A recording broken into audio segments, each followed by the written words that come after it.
It is safe to say that classic rock has given us legends like Led Zeppelin, Black Sabbath, Deep Purple, The Who, but how about the ones that didn't make to mainstream or the history books? Some of the bands on this list had the riffs, maybe the soul, and the vision in a time that rock and roll was a new territory and trying to explore new things. And we can argue that maybe they did not get the recognition that they truly deserved. Today we're gonna go back to the golden age of rock and roll to discover 10 underrated classic rock bands that you need to know.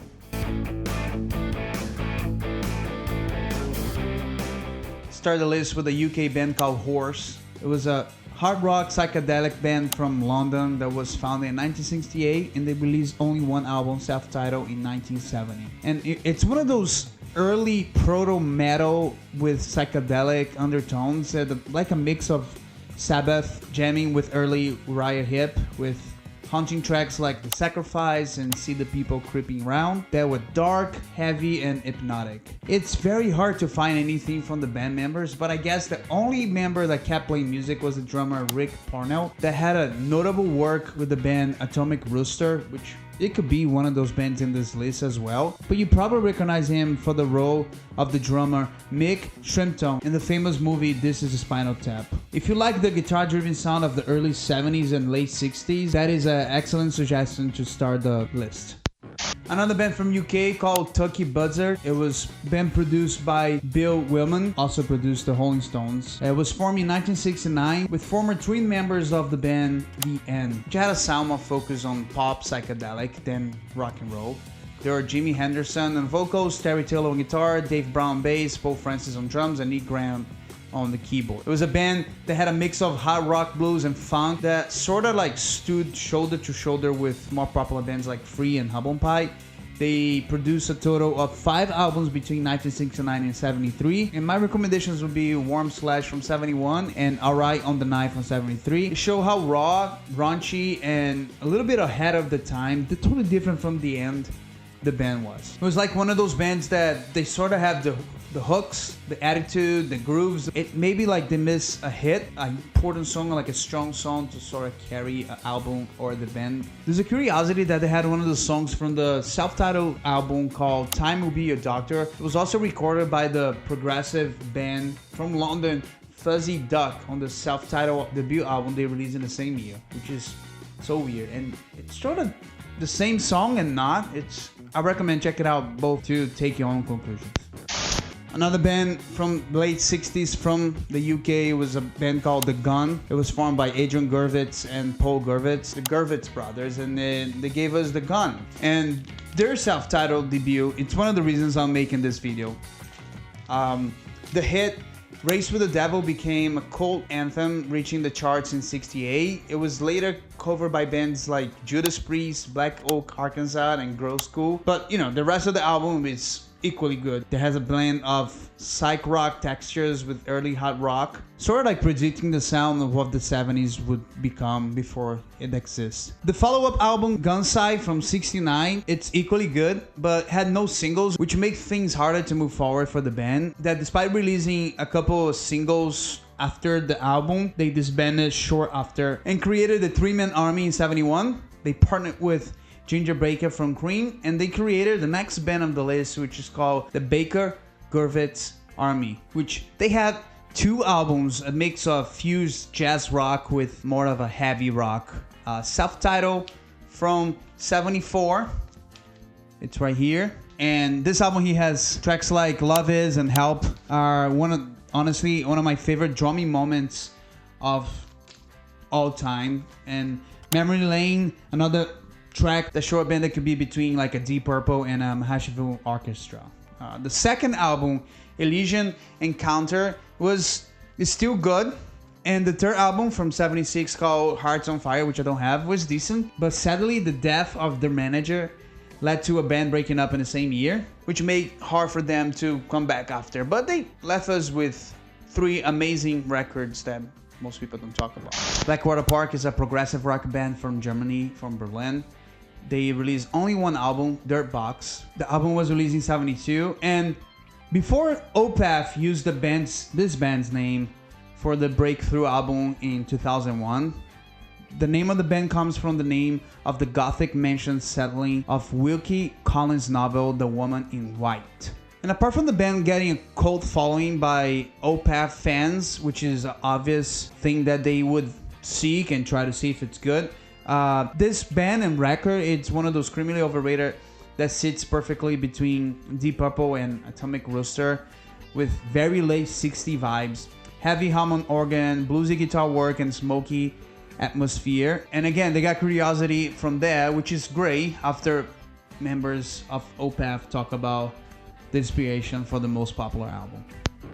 Damian is a band from the United States in the early 70s with its title after the Herman Hesse novel called Damian. Originally formed in Texas by Rude Prince and Roy Cox, which had previously performed together in the rock group called the Bad Seeds. They started as Bubble Puppy and had a hit called Hot Smoke for Sassafras for the only album A Gathering of Promises.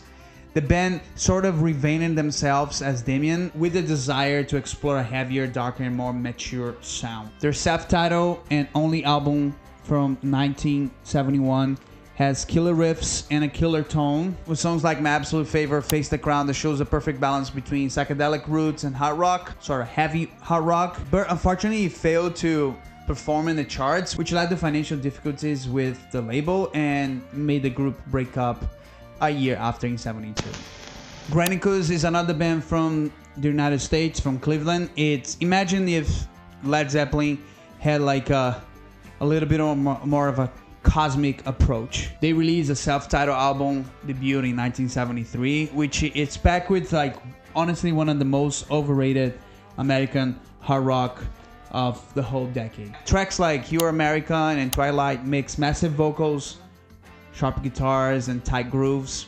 The vocalist Woody Leffel has incredible vocal range. It's sort of impossible not to relate it with Robert Plant, but some tracks like Cleveland, Ohio and Bad Talk are really impressed. They did come back around 2009 with a couple of changes in the lineup. They released Thieves, Liars and Traitors on an independent label in 2010. It was a collection of unreleased material recorded in 74. And the third record, Better Days, in 2016 has also been released independently. It's very hard to find anything from the band, but the first album, man, is really good. Bulldog is another band from the USA formed by former members of the Rascals, guitarist, vocalist Gene Cornish and drummer Dino Danelli. They blended a pop sensibility with crunch early 70s guitar work.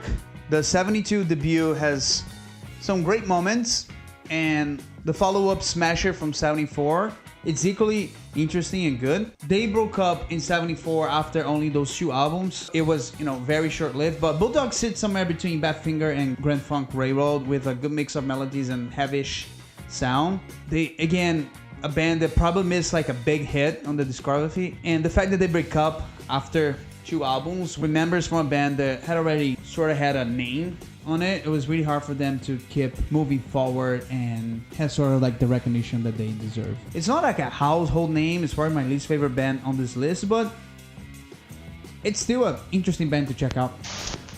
Probably the most talent band on the list, the New York rock and roll Ensemble. They were again from the late 60s and early 70s from New York. They're one of those first bands that mixed classical music instruments in rock songs and rock instruments and classical pieces. It was a fusion, very daring and very interesting at the time, that the impressive legendary conductor Leonard Bernstein liked it so much that he invited the group to appear in one of these young people's concerts in the New York Philharmonic Orchestra.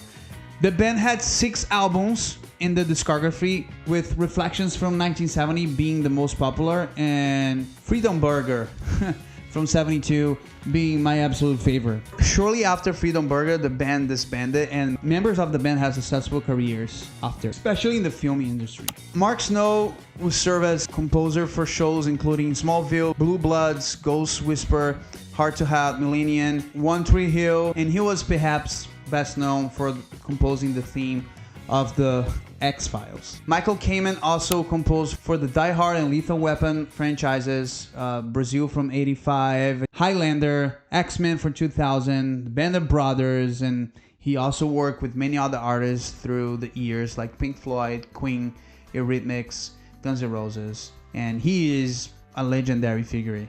that started with the New York rock and roll ensemble. Last but absolutely not the least, Trapeze. It was a band that Glenn Hughes had before joining Deep Purple. He fronted this band with Mel Galley and Dave Holland. They had an incredible run of 6 studio albums like Medusa from 1970 and You Are the Music. We Are Just the Band, which is one of my favorite records, also one of my favorite names for a record. Incredible. We Are the Music. Yeah, they are essential listenings for anyone that's a Deep Purple fan or not. Soulful vocals, funky bass lines, and amazing guitar work. And by now, we all know what Glenn is capable of. They released in 1993, Welcome to the Real World. They remain inactive, and Hughes had incredible solo career in collaboration with many other artists. Unfortunately, Mel Galley died of cancer in 2008, and Dave Holland died also of cancer in 2018, leaving Hughes as the only surviving member of the classic lineup. Their band there was very versatile at the time, like hard rock, funk, part soul, and that's exactly what made them so good and unique. Thank you so much for watching. Let me know in the comments if I missed any band, if you didn't know any of the bands or anything or any detail I missed commenting and saying about the bands that I just showed you guys. Right? I appreciate everyone's support. Don't forget to like, subscribe, share, and I'll see you in the next video.